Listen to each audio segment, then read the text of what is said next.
let's try this again. We're in Phoenix, Arizona on January 5th with Andrew Asana in his sparkly, somewhat new Vortex. It's actually a 2004 that he just bought. At, how many hours on this? 4,000? And then 95,000 on the truck. 95 on this rather well-kept truck for its age. Not much rust to deal with. Andrew painted underneath. It's looking pretty good. But as you can see, we got a lot of work to do. He's painted the blower. He's going to need a new pump. His clutch is toast. But we're going to throw some belts on today and crank her up, flush out the Zentherm system. And we're redoing the gasket on the waste tank that was missing. So we put in some doormat foam and the world's gnarliest glue that pretty much broke his glue gun. This unit's got a few kind of weird things I've never seen before. Look at this little lid for the WD. You pull this cap off and it's on a tether. I don't know where that came from. It should just have a little spray cap like every other truck mount. Not sure why it's wiggling. And another weird thing is, let me crawl underneath on the exhaust diverter. Has a little lube port. See that cap? I'm going to open that up, and it looks like it just goes into the shaft line there, so you drop some oil, but that's, if it works, it's pretty darn cool. Everything's well attached under here, which is unusual. Usually they rattle themselves apart. We're going to have to hook up his vacuum can. This solenoid is just living exposed under that beam, which isn't good. At some point that's going to have to be put in a box, but in the dry climate, probably not the end of the world. I know in Santa Cruz I had to seal that up. It was always corroding. We got some fresh carpet in there yesterday. The doors are going to get replaced. I got the Vortex Cancer, which all these trucks did that because it's just a thin sheet of aluminum. Well, you'd think someone was a zero-res operator in this thing, the way that's wearing. And we're going to carpet the walls. Alright, here's the big moment. We put new belts on. Changed out a little bit of the plumbing to new old brass. We don't have the chemical pump attached, so the regulating system's not going to work. We got a new backflow check valve on the E2 heat exchanger. I'm impressed I still remember these numbers. We put a little catch-all for the grease. Somebody's been over greasing this thing for 15 years or something. And holy mackerels, it was flowing everywhere. All right, here's the big moment. Stand back. Hey. Look at that, Andrew. We got a working, hold on. Turn that off. And let's watch your, let's see if it works. So turn it on. Pump on? Turn the pump on. Ah, fuck. Supposed to do it right away? Hell yeah. I think that's your ground wire. Alright. You're gonna have to check the ground on the solenoid. It's been sitting for how many years? Quite a few.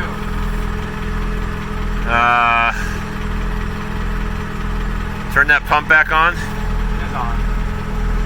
Oh, you got no light. Yeah, Michael said it's wired. It's what? Michael said it's... You got any water coming out of the pump? Yeah. Huh? Nothing? You got no pressure. Well, you've bled the system, basically. Yeah, that thing is leaking. This was severely corroded. You're going to have to turn it up, rev it up, and use your vacuum to prime the system. Oh, shit. You got water in there. Did you notice that before? Yeah, it's because we sprayed it down. Huh? Because I sprayed it down and water got in there, that's why. You sure? Yeah. Sprayed what down? The whole truck? Yeah. You better hope so. I know so. You know so. You know you're missing a bolt? Yeah. Good gravy. Yeah, you're gonna have to prime this thing. So hold on, don't be cranking that. That ain't gonna do it. Rev the truck up.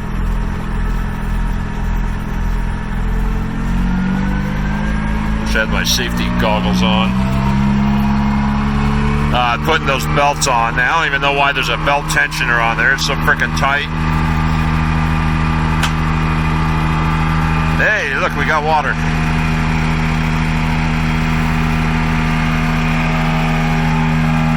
I don't think this kid owns anything that doesn't leak. Oh my God, this diesel stinks, man. Good God. Well, that's a sign we got some moving water, but nothing, Yeah, it's going. no pressure.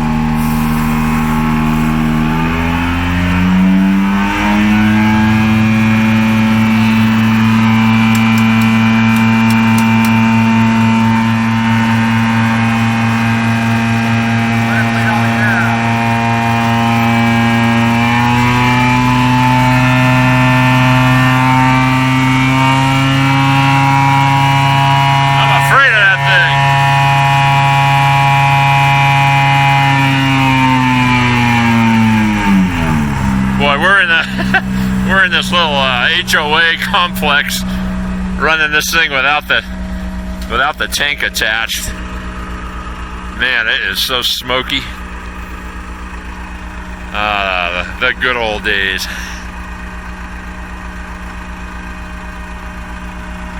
Well, we gotta figure out. Hey, Andrew, what's that leaking underneath?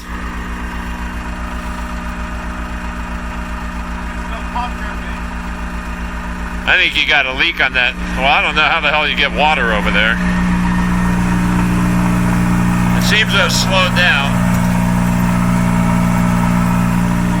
I'm surprised it's not leaking under the head here. Or is it? Oh, it is. Yeah, you got a bad gasket on there. You just need to order a new pump, dude. Look how corroded that thing is.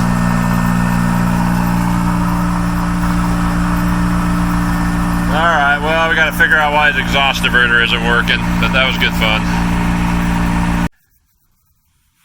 So we figured out some of the problem in that his vacuum actuator can, point to it, Andrew, that has a leak and it's not pulling over the exhaust diverter, maybe more than 50%, and the solenoid's not working.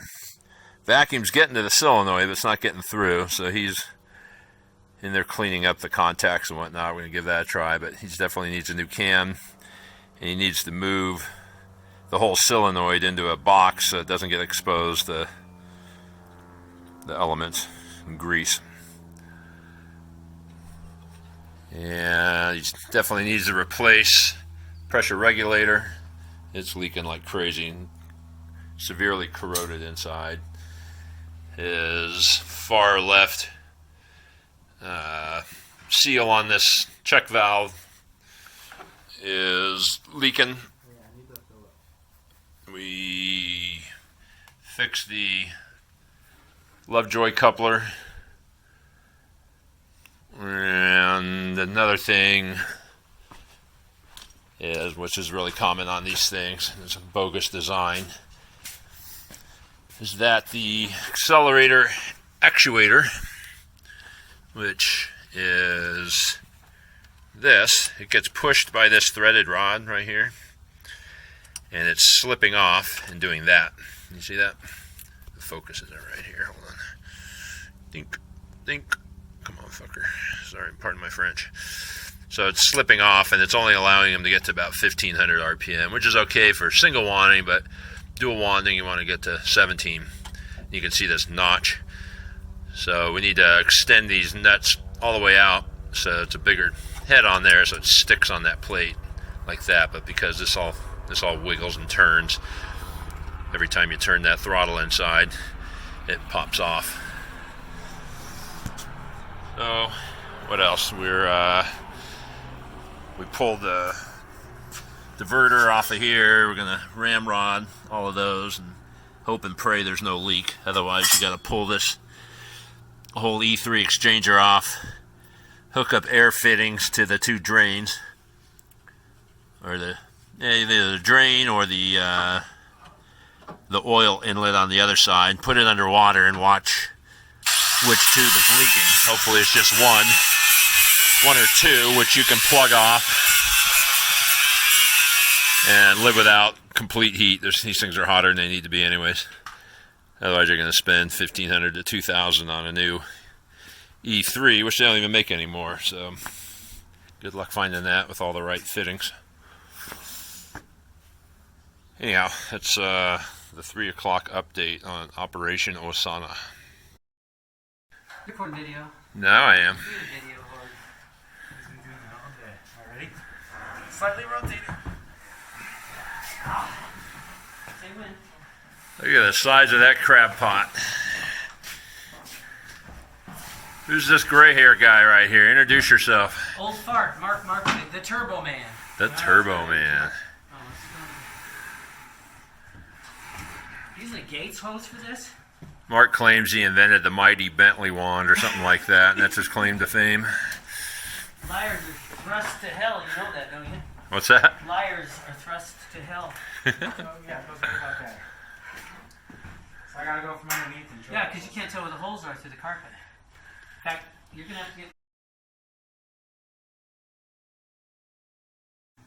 I'm here with Andrew Osana in his super snazzy looking van. I really like it. You know me, I like simple. No bubbles, no kittens, no blondes that have nothing to do with you laying on the carpet.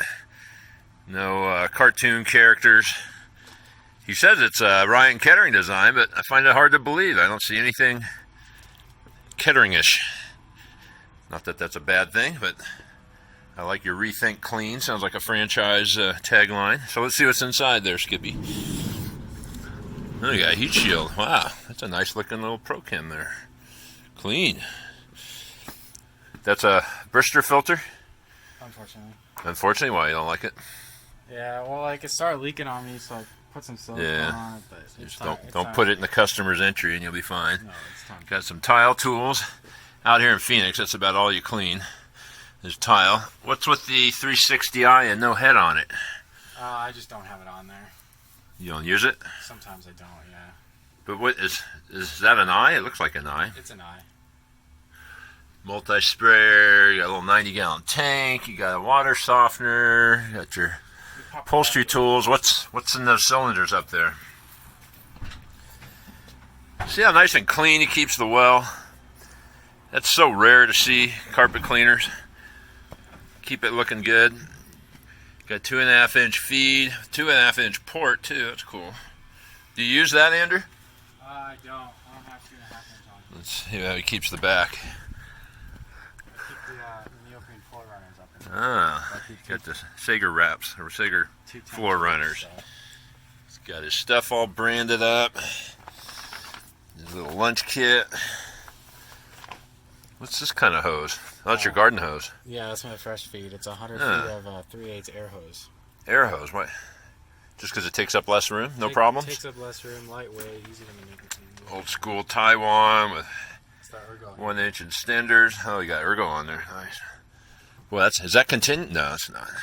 How many feet you got there? 300? Yeah, 300 each. Nice setup. You use this thing? When I do stairs. Apparently. Look at you. Busted the handle on there from so much use. I'm impressed. What do you got in there? End cap store, what? What's that stuff? What the hell is that? It's like a three-part, it says 3-part deal. What is it? Just a shampoo? No, that's, what the hell, what's the name? Whatever. What's with all the Velo fans? You doing water damage or is that for drying the carpet? Both. Mostly for drying the carpet. I like to... Well, here's your head, but where's the base that goes onto? I don't, the shroud's in the garage. I don't keep it in the van. So you can just put this on there and it goes? Yeah. Oh, it looks like it's missing the drive assembly. It's all there. This is a corner guard thing or just a floor wrap? Just a moving blanket. What's that wand? A stair wand? Or a hard surface wand? It's a crevice tool. 2 types of rakes. I think you got about it. You got the vacuum. What are we missing? Anything? You got the. You actually use this whippersnapper like you? You don't need that thing, do you? And that's, is that extended length or normal? No, it's standard. Standard. Short wheelbase. Let's take a look at that unit one more time. How many hours was on it when you bought it? Oh, I think 700, 600. What do you got on? Oh, there you go. 9. Just about 1,000. And what are the components inside a Blazer GT? It's got a 36 blower, 18 horsepower motor, and then the Cat 3C pump. So that allows you. What'd you say? You get to 1,500 psi? I can do about 1,000, 1,200. What's that right there? One of those catheter things to pee in during the day? That is the. What is that? It's a floor mop. Oh, the container. That looked like an old man pee can. And this, you need this? I know it gets hotter than hell. I just like it because if it's hot out, I can only air condition the cab, not air condition the whole thing. Yeah. So it helps. All right. Well, we're going to use this little machine to clean this monster machine. All right. We're going to go. Thanks for showing me that, Andrew. I'm impressed.